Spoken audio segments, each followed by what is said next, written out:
Good afternoon, everybody. Thank you for attending and spending your precious time.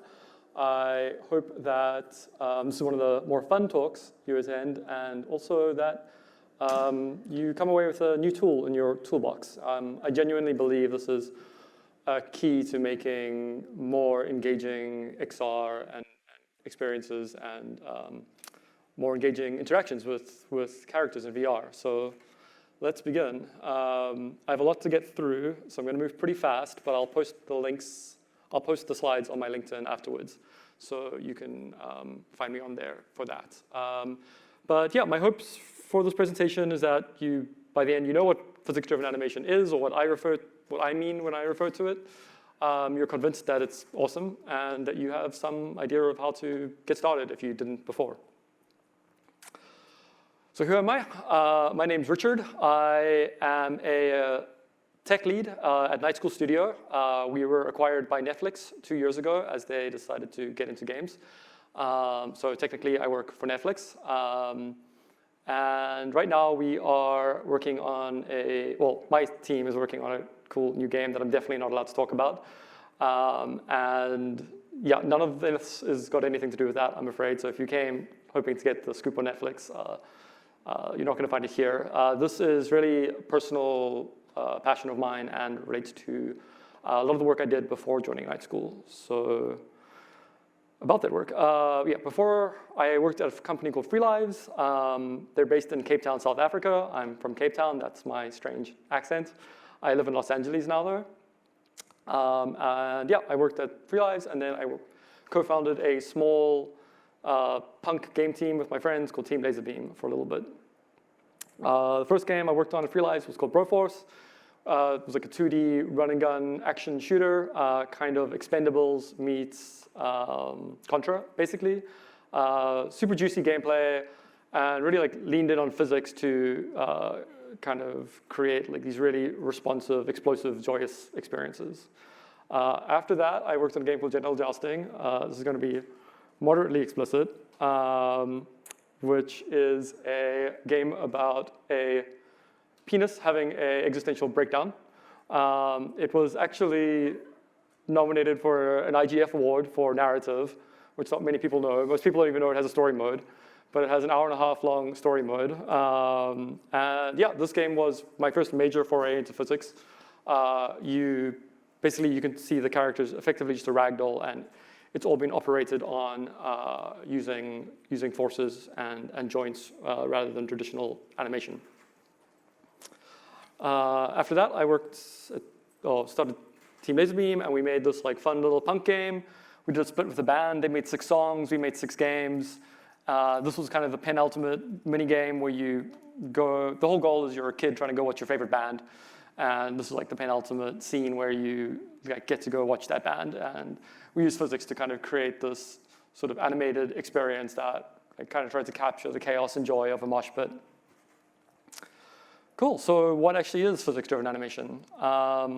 Well, it's this. This is Gang Beasts. This was one of like the very first big breakout physics games. These are like simple ragdolls that are driven using joints and forces, and this allows you to interact with the world very dynamically, pick anything up, knock anything, and have it all be very, very responsive. But most relevantly to AWE, it's this. This is Gorn. It was also developed at Free Lives in the room next to me while we were making Genital Jousting, and explores a lot of similar ideas around physics-driven animation. So basically these are all effectively ragdolls, and they're being driven through a series of forces, pulling their arms and setting joint targets to move them back and forth. So yeah, in summary, it's basically puppeteering ragdolls with forces and joints. And I kind of love this GIF because it is actually in some ways accurate to some of the performances you'll get from the characters. It's definitely on the slapstick and whimsical side. So if you're trying to make a very dramatic experience, maybe not the best approach. If you can do it, let me know. I'd love to see. And yeah, if you just look a little closer at these characters, you will see that, like you can tell that they're sort of being operated on by forces. And if you look at how weird their legs are, actually, that's kind of relevant because we'll get into a little bit later, but you kind of always want to fake the legs. Cool, so why do this? Well, it's super fun, I think. This was a prototype I made last year of a kind of like dog racing game. And yeah, it just leads to this really emergent gameplay. And especially if you're like indie, you can get a lot of gameplay really fast by the emergence of the interactions between the physics system through just like some very simple scripts that basically define some movement and like a byte mechanic that basically just like creates a joint to whatever rigid body is closest. It's also, yeah, very responsive, I think, especially for VR, having, like, it's a medium that has like some of the most player agency possible. So really trying to respect that agency and not let the player kind of like clip through the characters because they decided to put their hand where they're not supposed to be. This is a great way of doing that and letting people kind of, yeah, like interact with the world in the way they choose. It's also very satisfying, I think. This was a little experiment I did for the Vision Pro, where I just like added some physics to a Monstera plant. And yeah, I just think it like really brought it to life and made it so much more believable that it was in the space with me.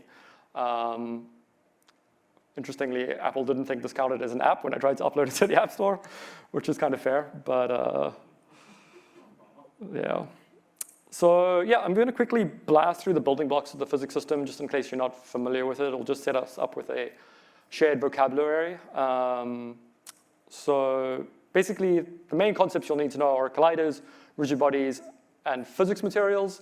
These kind of define like what the object is, and then forces and joints are kind of how we'll control it. So starting with colliders, the three basic colliders are sphere, capsule, cube. I would generally advise against using mesh colliders. They aren't very performant and also produce like very unpredictable results and aren't very well supported by the physics engine. So if you need to make more complicated shapes, you can actually like just build them out of primitives. So this is an example of a tube that I built out of cubes and would like very reliably allow a sphere to like roll through it as opposed to if I used a mesh collider. Next, we have the rigid body. This is kind of like the heart and soul of the physics engine. This is just a component you add to a game object, which indicates that it should be simulated. It has a couple of key properties. For the purposes of this talk, all you really need to know about are the mass and the drag, and maybe the angular drag. With mass, Unity recommends kind of trying to use real-world masses. So like, if something's going to weigh 20 kilograms in the real world, it should weigh 20 kilograms in the scene. And I guess a car would weigh 2 tons. I generally kind of like just fudge it, basically. But I think that the most important thing is that when you're setting up your rigid bodies in the beginning, you kind of think about this early, because once you get started, everything has to be relative to the first thing you made. So it's very easy to kind of having to keep making things lighter and lighter and lighter until you get into like floating points. And I think it starts to behave less reliably as the masses get lower. Next, we have physics materials. So these define how the objects interact with the world around them. Basically, the two main components or properties to think about are bounciness and friction. For our purposes, friction is really the most important because it'll define how fast the object can kind of get to and how quickly it'll come to a stop. Cool, so onto like controlling the rigid bodies. Forces are one of the main ways you'll do that. Basically, through code, you can apply a force at a position and like kind of think of it like pulling it on it with like a string or a rubber band. And then finally, we have joints. So these are like the three most common kind of joints: a fixed joint, a spring joint, and a hinge joint. I generally always use the configurable joint and actually don't use these more simple ones, because to get the kind of nuanced behavior you want, you'll want to have that full range of tools. But I think these are all based on the configurable joint, and they're just like a reduced set. So like the spring joint basically shows how you can control position. The hinge joint shows how you can control rotation. Cool, so let's make a thing. This is going to be our project. I decided to see if I could try make a more realistic dog, since I made that dog prototype before, and I wanted to try using a skinned mesh, since I thought that would be relevant to everyone here. So this is our hero. I call him Jeff. I found him on the asset store, adopted him, rescued him, I guess. He has quite a complex bone structure. We don't actually need all of these bones. We end up just like kind of picking a couple of the key spine bones. So the one thing is as well, like because I got this off the asset store, I couldn't control how it was set up. But generally, if you can, you'd like your bones to point along the z-axis with y being up, just because that's what the physics engine is generally built for and kind of expects. Cool, so let's make him walk. After doing this enough times, there's kind of like 5 major steps that I go through every time I'm trying to create a new character. So first one is like defining the skeleton, just setting up all the rigid bodies and connecting them. Next, I call muscular development. Basically, you want to adjust your masses and limits and springs so that they kind of behave in the range that makes sense. Next, you want to stop them from falling over because they tend to want to do that. I'll show 3 methods of doing that. Step 4 is making them stand up, kind of lift themselves off the ground. And step 5 is animating the legs so they actually look like they're walking, even if it's kind of actually just faking it. I think one of the big takeaways, kind of showing you these different methods, is that it's really up to you how to do this. There's like a million ways to solve all of these problems. These are just like a couple of solutions, but you'll really want to just kind of like figure it out as you go, to be honest. So let's start with the rigging. So basically, I went through and created a bone for every, well, a collider for every bone along his spine. And I just wrote a little script to like generate these capsules effectively from one transform to another. Next, I went through every transform and added a rigid body. I decided to make the mass around 4 kilograms. I think dogs are like between 20 and 80 kilograms. So 4 kilograms per joint kind of made sense to me. Cool. Then I went and added a configurable joint to every single bone and linked them in a chain. You can see there's a rigid body, or there's a connected body value right at the top that'll point to the previous rigid body in the chain. So at the end, this is what we end up with. We have a chain of joints, they have colliders, and yeah, currently they're set up to rotate freely. So let's see what happens when we go into play mode. So this is actually behaving perfectly. This is exactly what you'd expect. There's a chain, it's rotating freely because we haven't set up any limits or springs on it. So yeah, poor Jeff. So let's do the muscles. So we basically want to take that unconstrained rig and move it over to having constraints for every joint. How are we doing for time? Good. So yeah, this is our goal. So let's get on to the configurable joint. It can be pretty intimidating. Why isn't this playing? It should be an animation. There we go. It can be a little intimidating when you get started, but you don't really need to know about all the properties. There's just a couple of key ones that you can learn, and then as you run into new problems, I guess you'll find the property to solve it down the line. But I really just focus on a couple of key values, which I'll show you now. So you'll want to define the motion. So in this case, we go through and we set the motion on all the axes to be locked because we don't want the joints to drift away from each other. They should all stay relative to each other. We just want them to rotate. So then we go through and set the angular motion to be limited. And finally, you can define those limits below. And I'll show you how we do that over here.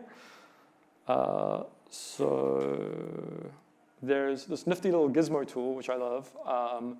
And you can see that we basically go and change them from being free to being limited.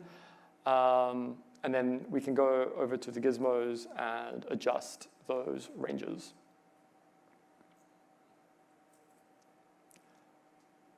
And I actually end up just locking off the z-axis, which would be sort of its rotation on this axis. I generally find simplifying things where possible is good.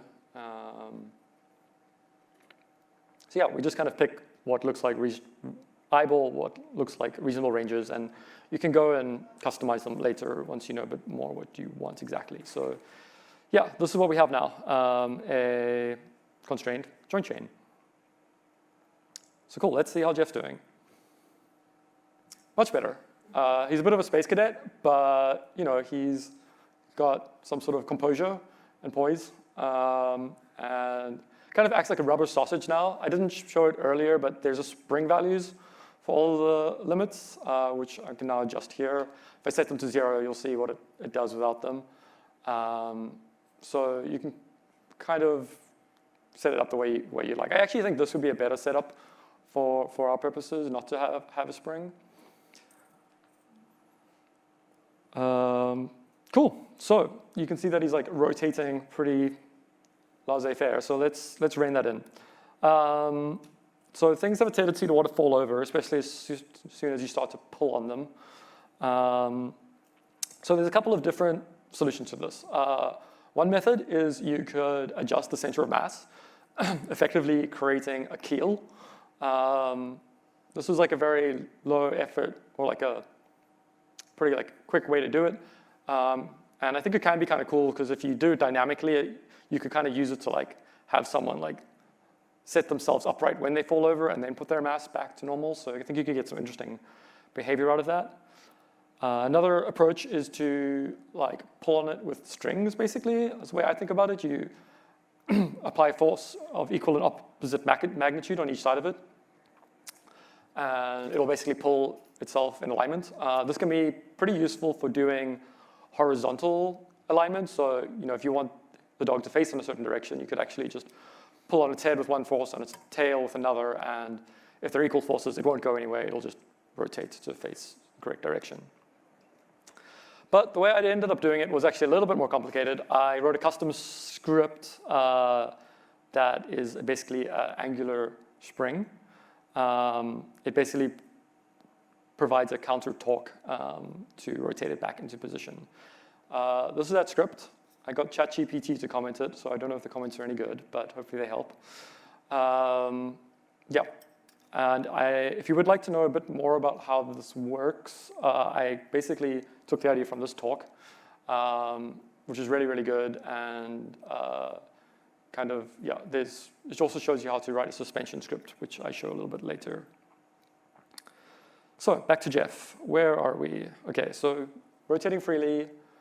So let's add the components to him. Because of his bone being pointed in the wrong direction, we just have to compensate for that and set his local axis to be the Z, not the Y.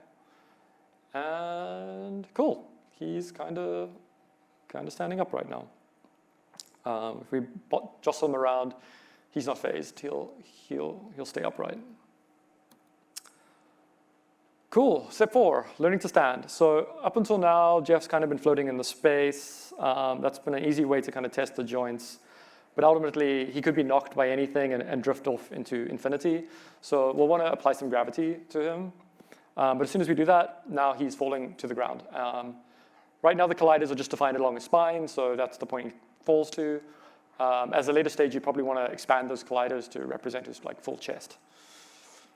So 2 approaches to this. One is kind of a simple hack, but you create another rigid body below it, and you connect it with a joint. Simple, I actually quite like this because you get friction, and you also kind of get that. It also solves the problem of staying upright, actually. But it does have one problem, which is the age-old video hero problem of knee-high walls.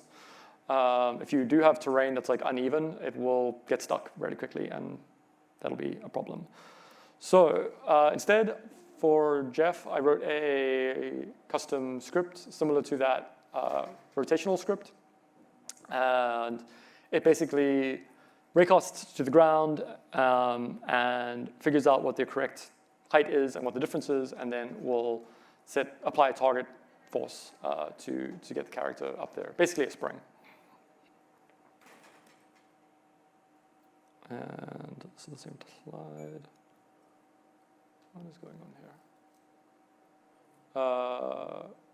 Yeah, and this is that script for the spring, a little bit more complicated. But as I say, it's outlined in this talk on how it works. Cool, so we're nearly there. Let's apply it to Jeff, get him standing up. So I put it on 2 of his spine bones, basically above his legs to represent the legs holding him up. Now if you move around, he should be able to traverse the ground pretty effortlessly.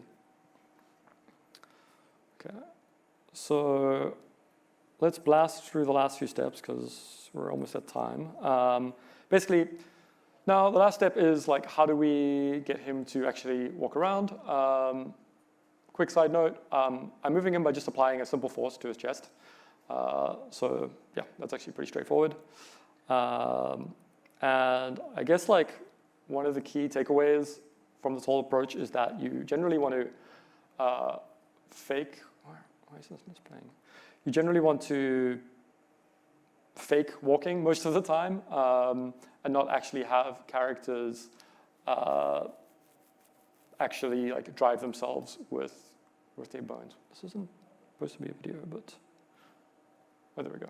So in this case, I kind of just applied a sine wave force to his legs that I interpolate on and off as he's moving. And this may seem like kind of cheap, and I guess it is, but it's surprisingly effective. If I had more time, I'd love to try and actually do like an IK solution. I think the way Gorn did it is that they basically had little separate joint chains and created like fixed joints to the ground to anchor the feet. But when you put it all together, it's surprisingly compelling. So, wait, why is this not playing? Oh, that's not compelling. But there we go. And kind of like, it's close enough, and it like fools the brain.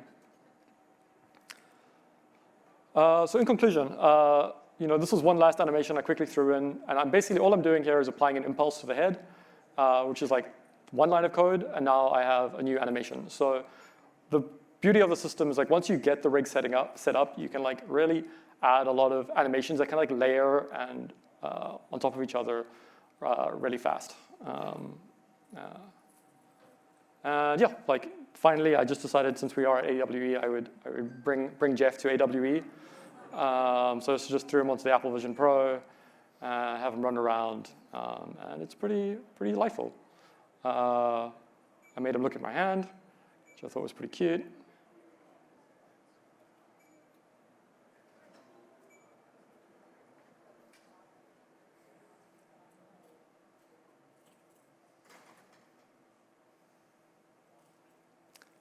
And I'm not sure if I do it in this video, but you can actually pick him up, which is pretty cool. And I think this is, to me, like the kind of killer feature of it for VR, is that if you're making virtual pets, you can really like pick them up and interact with them and jiggle them around in a way that'll be like really fun and satisfying. Cool. I think I managed to make it just in the nick of time.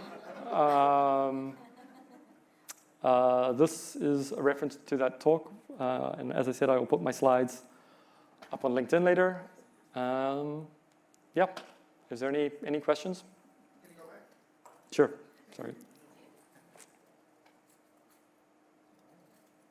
Oh, question over there. I'm going to run the mic over to you quickly so that it's picked up in the recording. Oh, sorry, just trying to get that. Apart from server-side simulation, do you have any tips and tricks for syncing physics over the network? Sorry, can you repeat the question? Apart from server-side simulation of physics, do you have any tips or tricks to sync physics correctly over the network? Yeah, it's really hard. So General Jousting actually has full online multiplayer, which I wrote, and the trick is to like not be too dictatorial or like strict about where the characters are. So I effectively synced it by using extra joints in the world and basically pulled the characters into alignment with those joints, is how I synced it. So that things, because the one thing you don't want is things clipping into each other. But it really depends on what you're doing. I'd be happy to talk about it a bit more with you after if you'd like. All right, let's give Richard a big round of applause.